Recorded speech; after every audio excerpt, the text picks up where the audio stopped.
Now let's talk about the other logics. I'm calling it as logics because in subject-verb agreement there is only one rule. The rule is very simple. Whenever the subject is singular, the verb is singular. Whenever the subject is plural, the verb will be automatically plural. Remember, one common sense part of the entire story, you should only change the verb based on the subject. You can't change the subject based on the verb. Logic number 2. Weird nouns. Ethics, physics, measles, mums, news, mathematics. In fact, you can add one more word, civics, right? Or you can even add economics. Look at all these words. Go back to your childhood days. We were taught by all our beautiful teachers saying, the moment we add the letter S to any noun. What is the meaning of noun? Noun actually means name. Okay? So the moment you add the letter S to the name of any object, the name of any concept, the name of any idea, automatically it becomes plural, right? For example, let's say there is pen. You add S to pen, it becomes plural. Pen is singular, pens is plural. Likewise, chair is singular, chairs is plural, right? Exactly in the same manner, bag is singular, bags is plural, right? So the moment you add the letter S to any name, point to be noted, any name, because what we discussed under S theory, we were talking about action words, we were not talking about names. That is one thing what you need not to get confused about. The moment we see yes in any noun, our brains will start telling us, saying, these are all plural words. That's what exactly you need to change from now onwards. Remember, although these words look like plural words, originally they are actually singular nouns. Okay, now park this aside. Come back to the other list. Look at this list. Scissors, pliers, tweezers, handcuffs, tights, trousers, premises, glasses or goggles, goods, arms, chattels, stockings. Okay, if you look at all these words, these are also names of different items, right? So when you look at these words, they look like singular words. They look like singular words, but originally actually these words are plural words. That's why we are calling these two list of nouns, what you can see on the screen, as weird nouns, because whatever looks singular is actually plural. Whatever looks plural is actually singular. So to understand this much better, let's take up some of the examples based on the same words. Look at the first sentence here. It says, mathematics is my favorite subject. What are we talking about in the entire sentence? We are talking about mathematics, right? So as we are talking about mathematics, mathematics is our subject. Mathematics is singular or plural? Singular. That's what we learned, right? Although mathematics looks like plural word, it's actually a singular word. What is the verb in the sentence? Is. Is singular or plural? Singular. Are they matching with each other? Definitely. They are matching with each other, so the agreement is absolutely perfect. Look at the next sentence. Measles was a serious disease. As we are talking about measles, measles is the subject in the sentence. Singular or plural? Definitely singular. Although it looks like plural, it is definitely singular. What is the verb in the sentence? Was. Is it singular or plural? Singular. Are they matching with each other? Certainly yes. So the agreement is absolutely perfect. Let's go to the third sentence. Where are my glasses? As we are talking about glasses in the sentence, glasses will become our subject in the sentence, right? Glasses is singular or plural? Plural, right? Although glasses is one in terms of considering it as an item, it will be always considered plural. So what is the verb in the sentence? Are. Is it singular or plural? Plural.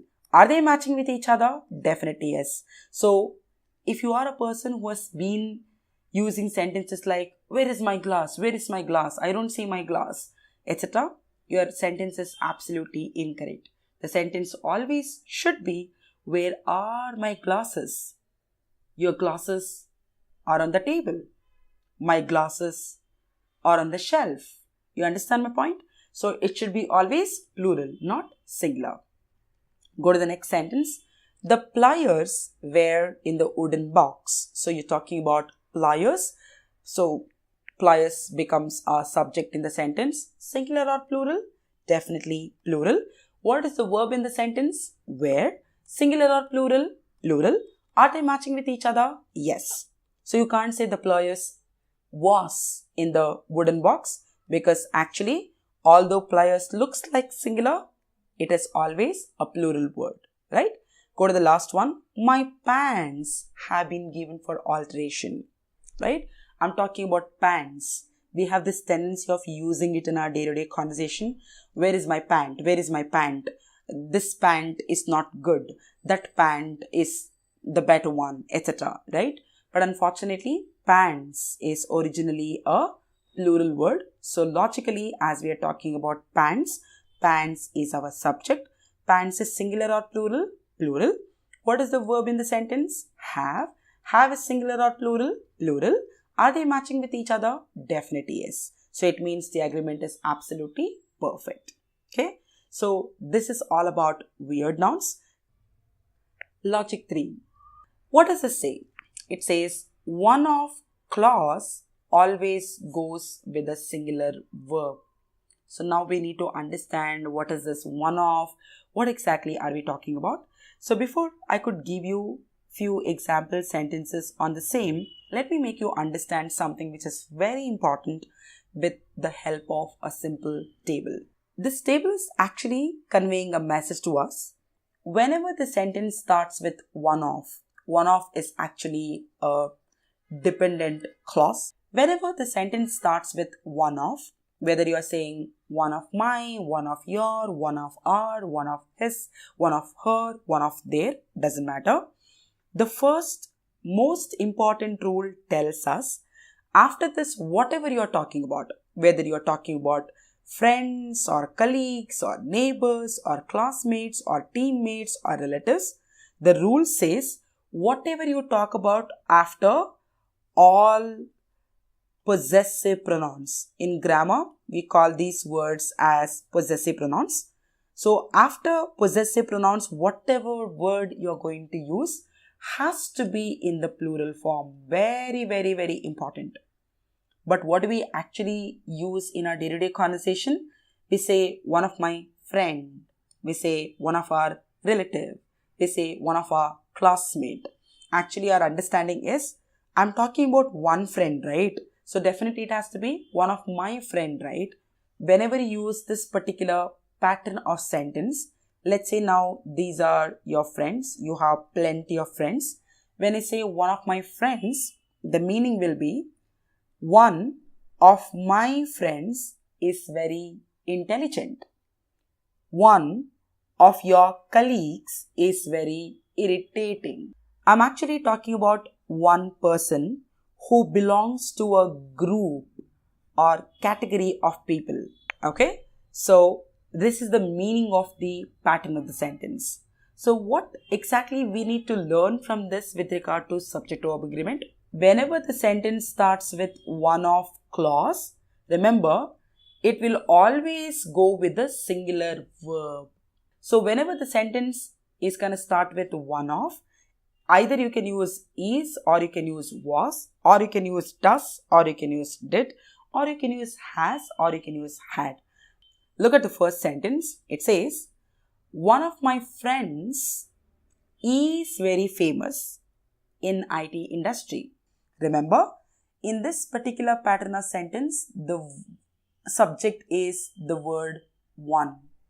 We are not talking about my friends. We are talking about one of my friends. Understand? We are not talking about my friends directly. We are actually talking about one of my friends. So I'm talking about one person who belongs to the category or group called friends.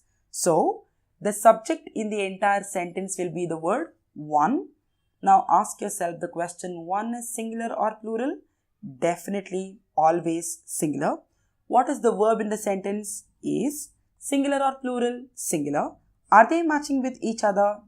Certainly yes. So agreement is absolutely perfect. Okay. So look at the next example. One of his neighbors has been troubling a lot. So what is the subject in the sentence? The subject is definitely not neighbors. The subject is the word one. One is singular or plural? Singular. What is the verb in the sentence? Has. Singular or plural? Singular. Are they matching with each other? Definitely yes. So the agreement is absolutely perfect. Go to the third one. One of our relatives was pretty irritating during a wedding. So what are we talking about? Are we talking about our relatives? No. We are actually talking about one of our relatives, right? So one is our subject. One is singular or plural? Singular. What is the verb? Was. Singular or plural? Singular. Are they matching with each other? Yes. So agreement is absolutely perfect. Go to the next one. One of their cars had crashed. So what are we talking about? Are we talking about cars? No, we are not. We are actually talking about one of their cars. So the subject will be the word one.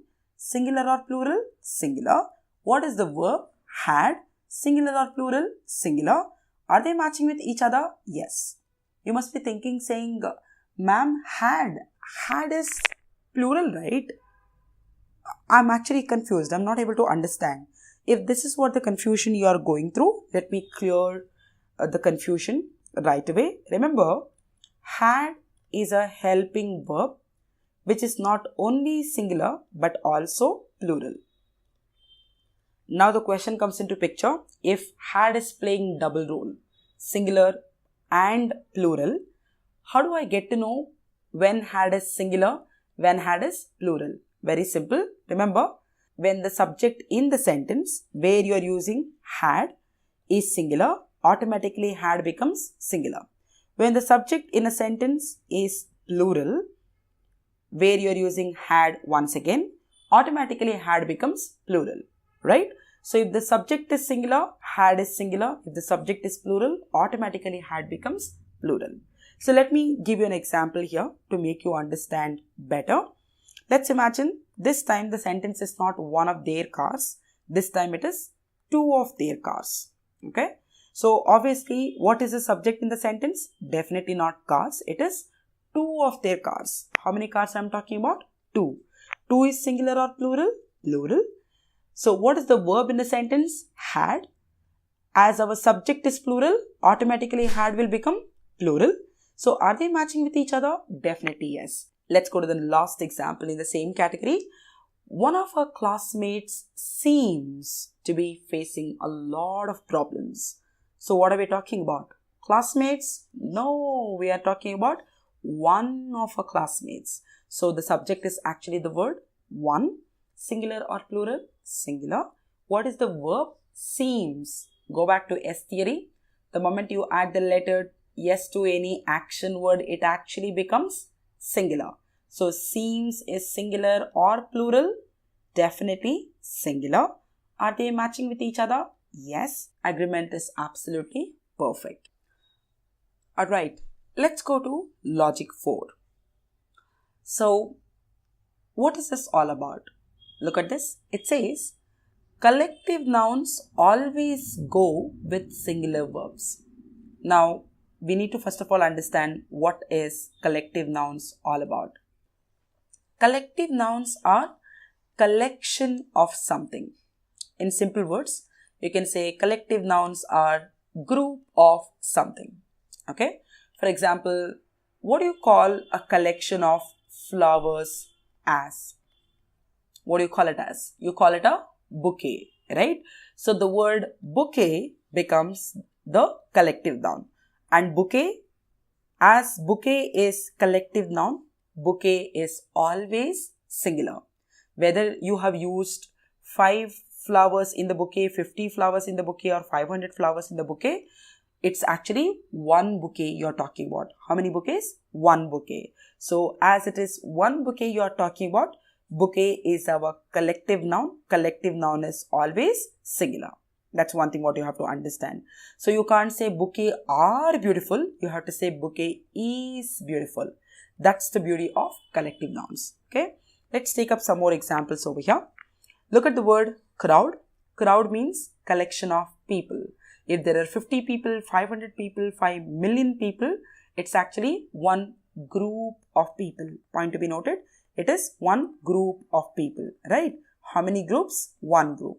So that's the reason crowd is a collective noun and collective nouns are always singular. And look at the other word, pride. Pride is a group or collection of lions. Whether you saw a pride of 50 lions, 500 lions or just 5 lions, doesn't matter. Pride is actually a group of lions. In other words, a collection of lions. How many groups? One group. So pride is a collective noun and collective nouns are always singular. Okay. So lock this in your mind, which is very, very important. If you are a person who is preparing for banking examinations and you're preparing for company specific question papers, etc., I think this is going to be very, very important, right?